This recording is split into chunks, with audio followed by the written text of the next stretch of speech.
Gue Zawin dari Bogor. Kekuatan gue di delivery yang lancar dan materi gue yang religius. Saingan terberat gue adalah David Nurbianto karena dia punya storytelling yang kuat dan materi yang berdasarkan keresahan yang bisa mewakili etnisnya. Stand up komedi Indonesia, exactly confident, let's make laugh. Assalamualaikum. Gimana semuanya masih sehat ya? Alhamdulillah sehat ya?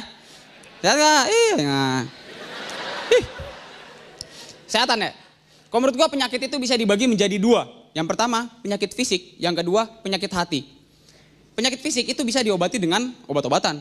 Tapi sedangkan penyakit hati itu nggak bisa diobati dengan amoxicillin, paracetamol, alkohol, revanol, bahenol, nggak bisa. Gitu. Nggak bisa. Penyakit fisik itu nggak bisa menyebabkan kita masuk neraka, bener gak sih?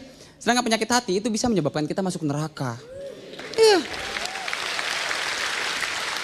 Di akhirat nggak ada yang malaikat yang bilang itu. Kamu masuk neraka. Kenapa?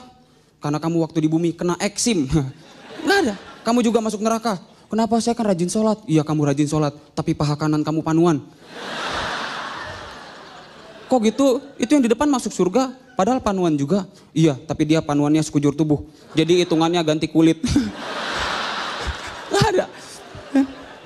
Ya penyakit hati seperti ria, iri, dengki, sombong. Itulah yang menyebabkan kita masuk neraka gitu. Kayak dengki. Dengki itu senang banget lihat orang susah. Susah banget lihat orang senang.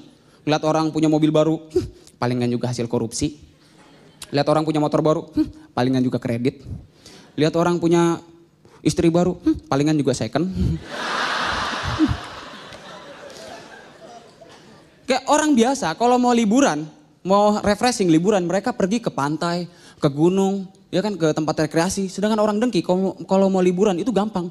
Tinggal pergi ke pinggiran Jakarta, lihat orang susah bahagia dia. Cie, rumahnya di pinggir kali. Cie, rumahnya di samping rel. Cie, rumahnya di samping rumah gua. Sama-sama susah.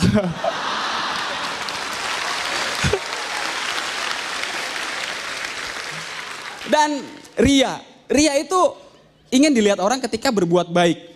Ya kan? Sampai ada sebuah prinsip untuk menghindari ria, itu memberi dengan tangan kanan, tangan kiri jangan sampai tahu. Itu prinsip yang gue dapetin waktu gue di pesantren. Tapi setelah lulus pesantren prinsip itu jadi berubah.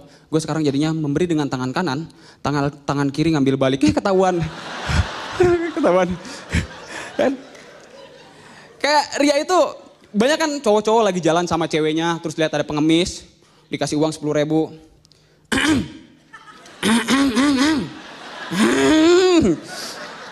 Aduh kamu baik banget sih ngasih pengemis 10.000. Iya nih gak ada receh. Kasih, yuk jalan yuk. Udah jauh balik lagi. Mas kembaliannya mas.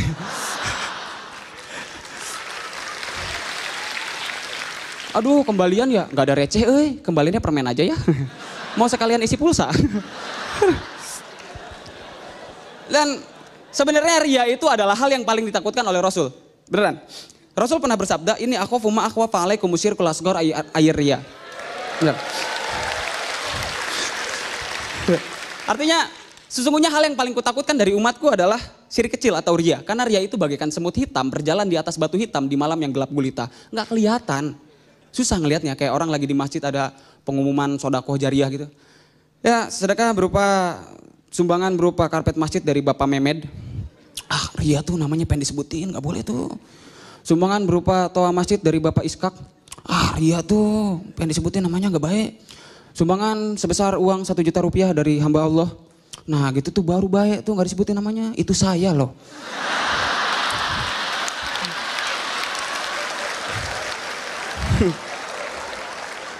Dan sekarang ini lagi dari zaman ke zaman itu ngetren banget penyakit sombong ya.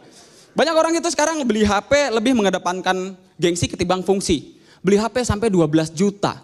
Tapi niatnya buat dipamerin. Pengen dipamerin tapi dikantongin. Lu kok pengen pamerin jangan dikantongin, tempel jet nih HP. Beli HP mahal banget sampai 12 juta. Motor gua aja beli second itu cuma 7 juta. Lu beli HP 12 juta buat apa coba? Dipakai ngojek nggak bisa. Pakai boncengan nggak bisa. Ditaruh di parkiran, hilang. Ayo tepuk tangan ayo. Ayo. Beli HP sampai 12 juta. Itu HP 12 juta, 2 biji kalau digabungin dijual, emak gua umroh. Terima kasih gua Zawin.